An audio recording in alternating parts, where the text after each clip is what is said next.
तर घरच्या घरी दही कसं बनवायचं हे पाहूया। दूध तापायला ठेवूया।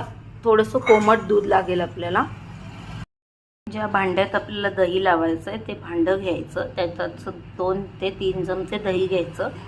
अर्धा लिटर दुधाला 2 चमचे दही, 1 लिटर दुधाला कमीत कमी 4 ते 5 चमचे दही, म्हणजे विरजण घट्ट बसतं। ज्या भांड्यात आपण दही करणार आहे त्या भांड्याला असं पूर्णतः दही लावून घ्यायचं।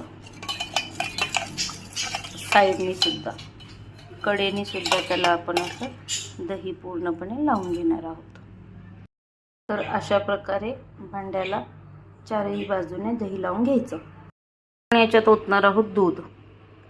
हलक्याशा हाताने आपण याच्यामध्ये दूध ओतूया।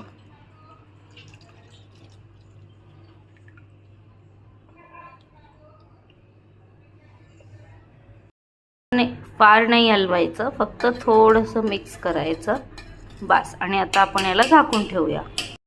आता झाकल्यावर याला सकाळी उघडून बघूया, घट्ट असं सुंदर असं दही तयार होईल। आता ह्याला मी रात्रभर ठेवलं होतं, सकाळी उघडून पाहूया।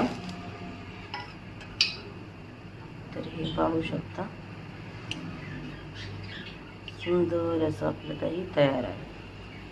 याला मी चमच्याने स्कूप करू शकतो।